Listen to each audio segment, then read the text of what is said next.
అండి. నేను మీ లక్ష్మి విలేజ్ ఫుడ్స్‌కి స్వాగతం. ఈరోజు నేను మంచి కర్రీతోటి మీ ముందుకొచ్చానండి. అందరూ ఎలా ఉన్నారు? బాగున్నారా? నేనైతే బాగున్నాను. ఇది ఏం కర్రీ అనుకుంటున్నారా? మెంతికూరండి. మెంతికూర, కందిపప్పు చేసుకున్నాను. నేను 3 రకాలు ఏసేసేసానండి. చాలా బావుంటది. ఈ 3 యేసుకొని చేసుకోండి. మీరెప్పుడన్నా చేశారా లేదా? మీకు తెలుసా? తెలీదా? ఇలా చేస్తే బావుంటదని మీకు తెలుసా? తెలీదా? నాకు కామెంట్ రూపంలో తెలియచేయండి. పూరి, చపాతీ, రోటీలోకి చాలా బావుంటది. వేడి వేడి అన్నంలోకి బావుంటది. ఇది మన షుగర్ పేషెంట్‌లకు కూడా మంచిది కదా! ఆరోగ్యకరమైనది. షుగర్ పేషెంట్‌లేనేముందండి అందరికి కూడా మంచిదే అన్నమాట ఈ పప్పు. చాలా అంటే చాలా బావుంటదండి. నేను అంత చేశాను. చేసి మీకు వీడియోలోని పెడుతున్నాను. మీరు ఎలా చేసుకోవాలో నేను మీకు చూపిచ్చేస్తాను. వెళ్ళిపోదామా వీడియోలోకి? చూచి నేర్చుకుందాం. ఈ కమ్మటి, ఈ మెంతికూర, కందిపప్పు ఈ కర్రీ ఎలా చేసుకోవాలో నేను మీకు వీడియోలో తీసుకెళ్ళి చూపిచ్చేస్తాను. వెళ్ళిపోదామా? ఇంకెందుకు లేటు వచ్చేసేయండి. చూసేద్దాం, నేర్చుకుందాం. ఇది 100 గ్రాములండి కందిపప్పు. దీన్ని ఇప్పుడు వెళ్ళి కడిగి తెచ్చుకుందాము. కడిగి తెచ్చుకున్నామండి. 2, 3 సార్లు కడుక్కోవాలి. దీంట్లోని నీళ్లు పోసుకుందాం. ఇది 1/2 లీటరు. ఏంటిది? లోట. సరిపడా పోసుకుంటే సరిపోతాయి అన్నమాట. ఇప్పుడు ఇగోండి 2 టమాటాలు, ఒక ఉల్లిపాయ, ఒక 10, 15 పచ్చిమిర్చి. కొయ్యలేదు, మామూలుగానే అలా వేసేసుకుంటున్నాను. అలాగే దీంట్లో కొద్దిగా ఒక 6, 7 ఎల్లుల్లి రెమ్మలు పొట్టు తీసి వేసుకోండి, బాగుంటుంది. అలాగే ఒక స్పూను జీలకర్ర అనమాట. అలాగే ఒక 4 రెమ్మలు కరివేపాకు తీసుకుని వేసుకోవాలి. ఇలాగా సీరేసుకుని వేసుకుంటే బాగుంటుంది. అలాగే కొత్తిమీర కాడలు ఉంటాయి కదండి, ఆ కాడలు అనమాట ఇవి. అలాగే ఒక నిమ్మకాయ సైజు అంతా చింతపండు ఇది. అలాగే పసుపు,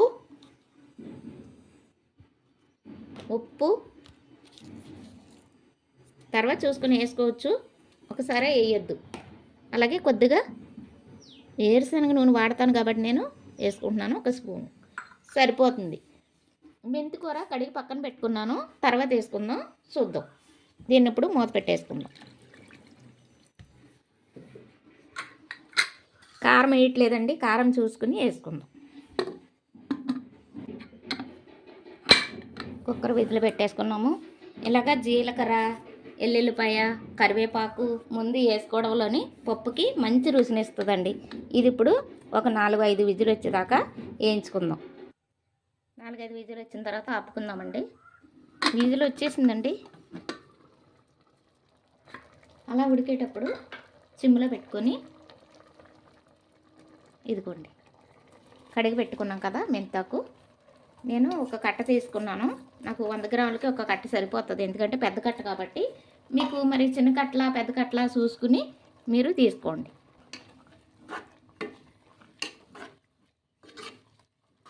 ఇప్పుడు ఆకుకూర ఇందుట్లో పప్పులో ఉడికిపోద్ది అనమాట. దీనికి కొంచెం మెత్తందనం కదండి ఆకుకూరకి, అందుకే ముందుగానే వేసుకుంటే టేస్ట్ అయిపోతుంది, కనపడదు. ఇలా అయితే బాగుంటుందండి. ఇందులో విటమిన్లు ఉంటాయి కదా మెంతికూరలో. ఇలా అయితే చాలా బాగుంటుందండి.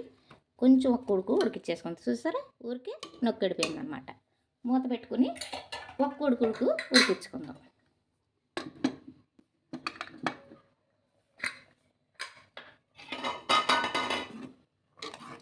మీకు చిక్కగా కావాలా పలచగా కావాలా చూసుకోండి. చూసుకుని కొద్దిగా చిక్కగా కావాలనుకుంటే ఇలాగే ఉడికించుకుంటే సరిపోద్ది.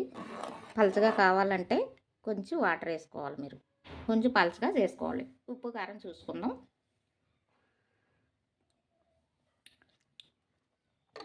పులుపు ఉప్పు సరిపోయిందండి. కొద్దిగా పడుతుంది, ఉప్పు కూడా కొద్దిగా పడుతుంది, కారం కొద్దిగా పడుతుంది, వేసుకోండి. ఉప్పు కొంచెం వేసాను కదా, కారం కూడా కొంచెం వేసుకుందాం. కారం ఎక్కువ వద్దండి, పచ్చిమిర్చి వేసుకున్నాం కాబట్టి ఇది సరిపోతుంది. ఏదో కలర్ కోసం కొంచెం వేసామా లేదా అని. ఈ కారం కూడా దీన్ని లేవల్ చేస్తుంది అన్నమాట. చాలా బాగుంటుందండి. మీరు మరీ చెప్తున్నాను, మీరు అస్సలు మర్చిపోవద్దు. ఈ 3 రకాలు మాత్రం వేసుకోండి పప్పులోని. అదేంటి? ఎల్లుల్లిపాయ, జీలకర్ర, కరివేపాకు, ముందుగా ఆయిల్ అందరూ వేసుకుంటారు, ఇవి కూడా వేసుకుంటే చాలా బాగుంటుంది అనమాట. సరేనా? కారం వేసుకున్నాం కదా, కొంచెం ఒక్క నిమిషం ఉడికించుకుందాం. ఇప్పుడు కొద్దిగా మెద్దుకుందాము. మెద్దుకుంటే కొంచెం ఆకు పప్పు 2 కూడా బాగా కలుస్తాయి అన్నమాట.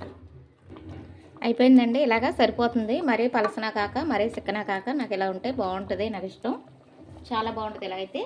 కొంచెంసేపు ఉంటే అలాగా తొడిగిపోద్దనమాట. దగ్గర పడిపోతది. చల్లారిపోతది. తీసేసుకుందాము. పోపేసుకుందాం. నూనె ఏసుకుందాం సరిపడా. ఏదో ఒక వాయింపుడు మా ఊళ్ళో అన్నీ పల్లెటూరు కదండీ! ఏయోటి శబ్దాలు జరుగుతూనే ఉంటాయి. ఆ! నూనె వేడెక్కిందండి. పోపేసుకుందాం. శనపప్పు, మినపప్పు, ఆవాలన్నమాట. అలాగే ఎల్లుల్లిపాయలు ఒక 5, 6 చెక్కొట్టుకొని ఏసుకున్నాం.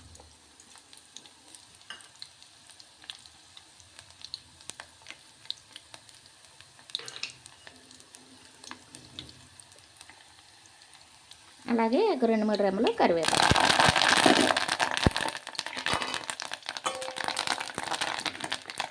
దాంతో పాటు ఎండుమిరపకాయలు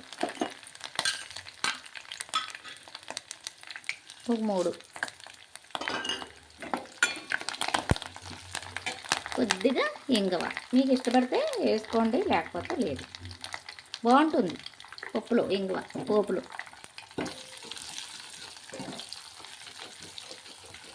అయిపోయిందండి. ఎగిపోయిన పోపు వేసేసుకున్నాం. స్టవ్ ఆఫ్ చేసుకున్నాం.